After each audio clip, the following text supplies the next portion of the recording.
Hello friends, അപ്പോൾ നമുക്ക് ഒരുപാട് കാര്യങ്ങളൊന്നും വലിയൊരു ക്ലാസ്സിനുള്ള ഒരു ടൈം ഇപ്പം നമുക്കില്ല. അപ്പം HSIക്ക് മെയിനായിട്ട് വേണ്ടുന്നുള്ള കുറച്ച് കീ പോയിൻറ്റ്സ് നമ്മൾ പറയുകയാണ്. അപ്പം കഴിഞ്ഞ HSIയിൽ ഞാൻ കുറച്ച് കീ പോയിൻറ്റ്സ് എല്ലാ ഭാഗങ്ങളെക്കുറിച്ചുള്ള, അതായത് ഇയർ ഓഫ് പബ്ലിക്കേഷൻ, അതേപോലെ തന്നെ വർക്ക് പബ്ലിഷ് ചെയ്ത കളക്ഷൻ, ഇതിനെക്കുറിച്ചൊക്കെ കുറച്ചൊരു ക്ലാസ്സുകളൊക്കെ ഇട്ടിട്ടിപ്പോൾ അതിൽ നിന്നൊക്കെ കുറച്ച് ക്വസ്റ്റ്യൻസൊക്കെ വന്നിട്ടുണ്ടായിരുന്നു. അപ്പോൾ അത് യൂസ്ഫുൾ ആവുമെന്ന് കണ്ടിട്ട് തന്നെയാണ് ഇപ്പം ഇങ്ങനെയുള്ള ഒരു കീ പോയിൻറ്റ്സ് മാത്രം ഉൾപ്പെടുത്തിക്കൊണ്ട് ഞാൻ ചെയ്യുകയാണ്. ഫസ്റ്റ് വൺ, ഷേക്സ്പിയർ സോണറ്റ് 121 ആണ്.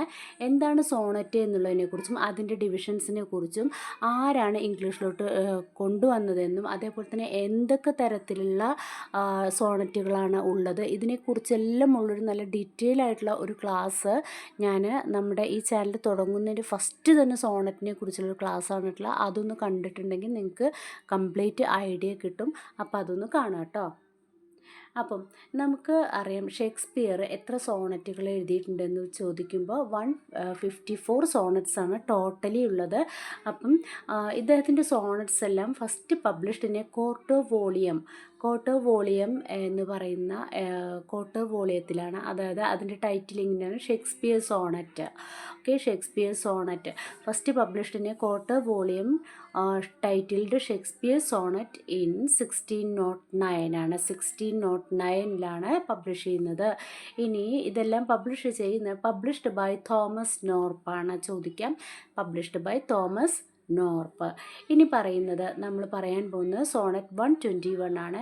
ഈ സോണറ്റ് 121ൻ്റെ ടൈറ്റിൽ വേറൊരു ടൈറ്റിലാണ്, it is better to be vile than vile esteemed. ഇതെന്താണ്, ആ പോയത്തിൻ്റെ ഫസ്റ്റ് ലൈൻ തന്നെയാണിത്. It is better to be vile than vile esteemed എന്നുള്ളത് ഈ സോണറ്റിൻ്റെ ഫസ്റ്റ് ലൈൻ തന്നെയാണ്. അതുകൊണ്ട് തന്നെ ഫസ്റ്റ് ലൈൻ ചോദിച്ചിട്ടുണ്ടെങ്കിൽ ആ സോണറ്റിൻ്റെ ഫസ്റ്റ് ലൈൻ ചോദിക്കുകയോ അല്ലെങ്കിൽ ഈ ലൈൻ തന്ന് ഇത് ഏതിൽ നിന്നുള്ളതാണെന്ന് ചോദിച്ചിട്ടുണ്ടെങ്കിൽ നമുക്ക് പെട്ടെന്ന് ഓർമ്മ വരണം, അത് സോണറ്റ് 121 ആണ്.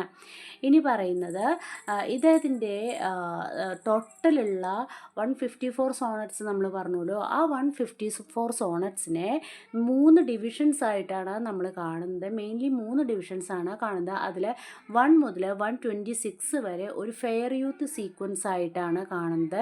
ഫെയർ യൂത്തിന് വേണ്ടിയിട്ടാണ് അത് ഡെഡിക്കേറ്റ് ചെയ്തിട്ടുള്ളത്. പിന്നെ പറയുന്നത് 127 to 152 ഡാർക്ക് ലേഡി സീക്വൻസ് എന്ന് പറയുന്നു. 127 to 152 ഒരു ഡാർക്ക് ലേഡി സീക്വൻസ് ആണ്.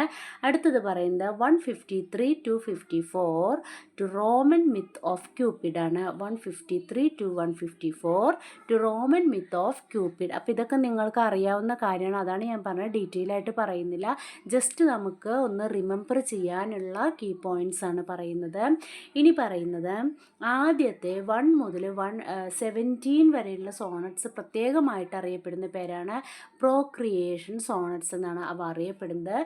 അത് മിക്കപ്പോഴും ചോദിക്കാറുണ്ട്. 1 മുതൽ 17 വരെയുള്ള സോണറ്റ്സ് അറിയപ്പെടുന്നത് പ്രോക്രിയേഷൻ സോണറ്റ്സ് എന്നാണ്.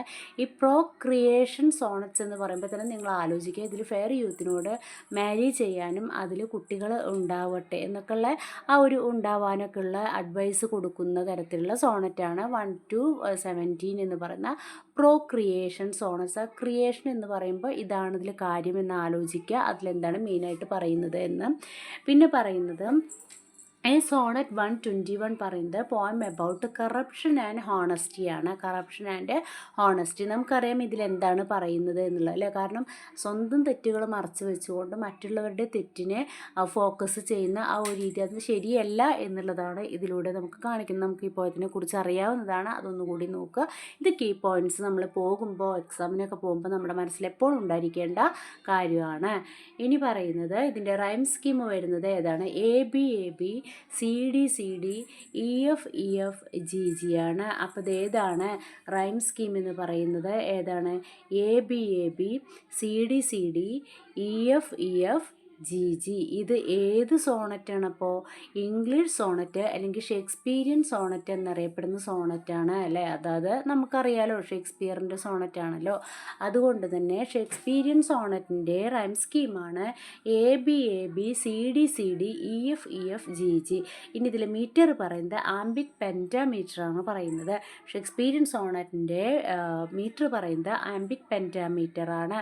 ഇനി നമ്മൾ പറഞ്ഞിട്ടുണ്ടായിരുന്നു ഏതൊക്കെ സോണറ്റ് സോണറ്റ്സിനെ 3 തരത്തിലാണ് മെയിൻലി നമ്മൾ പറയുന്നത് 3 പിന്നെ കുറേ പിന്നെ കർട്ടൈൽ സോണറ്റ് അങ്ങനെയൊക്കെ പറയുന്ന കുറച്ച് കാര്യങ്ങളൊക്കെ ഉണ്ട്. അപ്പം അതെല്ലാം നമ്മൾ മെയിനായിട്ട് പറയുന്നത് Petrarchan sonnet, English or Shakespearean sonnet. Petrarchan സോണറ്റിന് നമ്മൾ പറയുന്ന പേരാണ് ഇറ്റാലിയൻ സോണറ്റ് എന്നും കൂടി പറയും. ഇവിടെ ഇംഗ്ലീഷ് ഓർ ഷേക്സ്പീരിയൻ സോണറ്റ്, പിന്നെ പറയുന്നത് സ്പെൻസറിയൻ സോണറ്റാണ് മെയിൻലി നമ്മൾ പറയുന്നത്.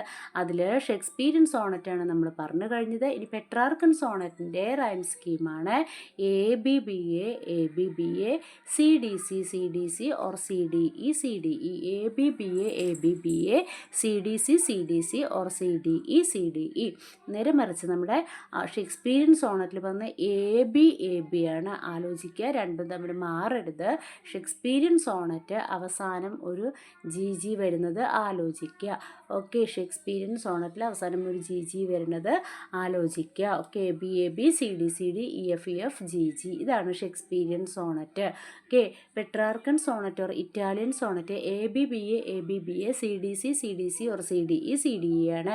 ഇനി പറയുന്നത് സ്പെൻസറിയൻ സോണറ്റാണ്. ഇതിൻ്റെ രണ്ടിൻ്റെ ഒരു കോമ്പിനേഷൻ പോലെയാണ് സ്പെൻസറിയൻ സോണറ്റ് വരുന്നത്. അതായത് അങ്ങോട്ട് ഒരു ഇൻ്റർലോക്ക്ഡ് റൈം സ്കീമാണ് വരുന്നത്. അത് ABAB, BC BC, CD CD EE ആണ് വരിക. ABAB, BC BC, CD CD EE ആണ് വരുന്നത്. അതായത് സ്പെൻസർ, അത് ഷേക്സ്പീരിയൻ സോണറ്റിൻ്റെ ഏതാണ്ട് ഒരു കോപ്പി പോലെയാണ് സ്പെൻസറിയൻ സോണറ്റ് പറയുന്നത്. പക്ഷേ അത് ഇൻ്റർലോക്ക്ഡ് ആണ് അല്ലേ. അതായത് ABAB പറഞ്ഞ് പിന്നെ BC BC ആണ് തുടങ്ങുന്നത്. മറ്റേ ഷേക്സ്പീരിയനിലാണെങ്കിൽ ABAB കഴിഞ്ഞാൽ അത് അവിടെ കഴിഞ്ഞു, പിന്നെ അടുത്ത ലെറ്റർ യൂസ് ചെയ്യണം അല്ലേ, CD CD. അപ്പോൾ ഇവിടെ എന്താണ്, ഇവിടെ അത് അങ്ങോട്ടും ഇങ്ങോട്ടും ഒന്ന് കണക്ട് ചെയ്തിട്ടുണ്ട്. ഇനി ഇതിൽ വരുന്ന പോയറ്റിക് ഡിവൈസസ് ആണ് സിഷുറ, അലിറ്ററേഷൻ, എൻജാംപ്മെൻറ്റ്. പോയറ്റിക് ഡിവൈസസ് ആണ് സിഷുറ, അലിറ്ററേഷൻ, എൻജാംപ്മെൻറ്റ്. അപ്പോൾ ഇത്തരത്തിലുള്ള കാര്യങ്ങളൊക്കെ പ്രധാനമായിട്ടും ചോദിക്കും, നിങ്ങൾ ശ്രദ്ധിക്കുക.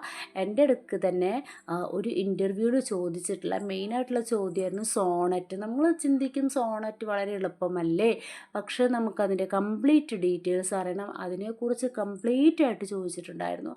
എന്താണ് സോണറ്റ്, ആര് ഇൻട്രൊഡ്യൂസ് ചെയ്തു, ഏതൊക്കെയാണ് റൈം സ്കീം, ഏതൊക്കെയാണ്, ഇതെല്ലാം അതിൻ്റെ ഈച്ച് ആൻഡ് എവറി പോയിൻ്റ് എന്നോട് എക്സ്പ്ലെയിൻ ചെയ്യാൻ പറഞ്ഞിട്ടുണ്ടായിരുന്നു. അപ്പോൾ നമ്മൾ സിമ്പിളാണെന്ന് വിചാരിക്കുന്നത് നമ്മൾ നോക്കാതെ പോയി കഴിഞ്ഞിട്ട് നമ്മൾ ചിന്തിക്കുമ്പോൾ അതെനിക്ക് അറിയാം.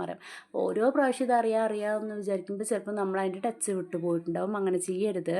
നമ്മൾ തീർച്ചയായിട്ടും നോക്കിയിട്ട് പോകേണ്ട ചില കാര്യങ്ങൾ തന്നെയാണ്. അതെന്തായാലും നോക്കി പോവുക. അപ്പോൾ ഇത്രയും കാര്യങ്ങൾ നിങ്ങൾക്ക് ഞാൻ പറഞ്ഞു തന്നിട്ടുണ്ട്. അപ്പോൾ അതൊക്കെ നിങ്ങൾ നോക്കിയിട്ട് ഒന്ന് മനസ്സിലൊന്ന് റിമെമ്പർ ചെയ്യുക കേട്ടോ.